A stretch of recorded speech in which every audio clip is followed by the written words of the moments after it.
When my fiancée Maya told me she needed some time to figure out her feelings, it felt like the ground had shifted beneath me.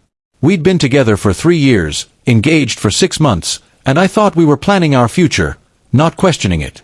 Her words came out quietly one evening after dinner, almost rehearsed, like she'd been practicing them for days. I don't know where I am emotionally right now, she said, twisting her engagement ring nervously. I love you, Jason, I do. I just need some time to figure things out.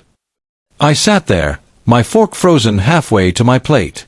Figure things out, I repeated, my voice steady but cold.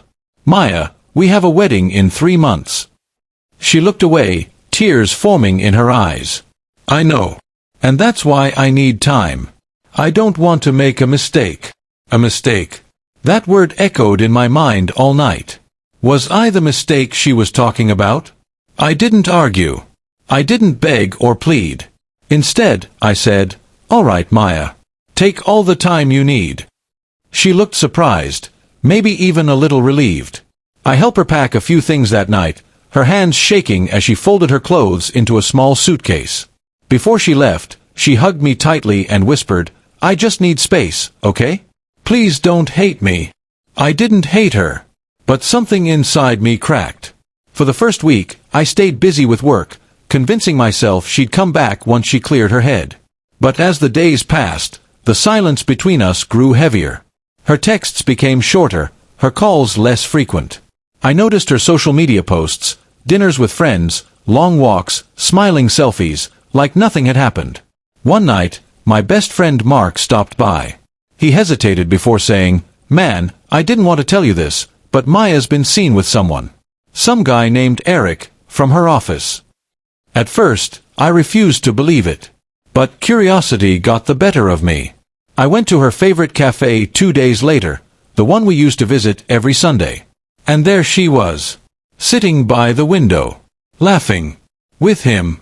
I stood there for a long moment, hidden behind the corner, watching her smile, a smile I hadn't seen in weeks. I didn't confront her. I didn't make a scene. I just walked out, each step heavier than the last. That night, I sat alone in the apartment we'd once decorated together, staring at the empty space where her shoes used to be by the door. And that's when I made a decision. I was done waiting. If she needed space, I'd give it to her, permanently. The next morning, I started packing her remaining things into boxes. I canceled the wedding venue, contacted the florist, and informed the guests that the event was off. It hurt like hell.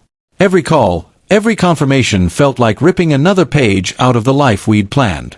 A week later, I changed apartments, started a new job across town, and blocked her number. Not out of spite, but out of survival. 3 months passed before I heard from her again.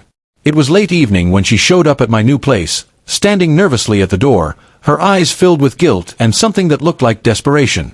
"Jason," she began softly, "you disappeared." I didn't even get a chance to explain. I leaned against the doorframe, calm but distant. "You needed time. I just respected that." Tears filled her eyes. "I made a mistake. I thought I needed space, but I just needed you. Please, can we talk?" For a long moment, I didn't speak. The old me, the one who loved her endlessly, wanted to let her in. But the man standing there now had learned something about love and self-respect. "Maya," I said finally, "you didn't need time to figure out your feelings. You just needed time to test them. And now you know." She covered her mouth, trembling. "Jason, please don't say that." I took a slow breath. "You asked for space, and I gave it to you, enough for both of us to see who we really were. And I think we've both learned that love doesn't need time. It needs honesty." She broke down crying, whispering, "I'm sorry." I nodded. "So am I." Then I closed the door, gently, not out of anger, but out of closure. It's been 2 years since that night. I've moved on, a new city, new job, new peace. Every once in a while, I think about her, not with bitterness, but with gratitude. Because when Maya said she needed time, she didn't realize she was giving me something far more valuable, the time to find myself. And in the end, that was the love story I truly needed.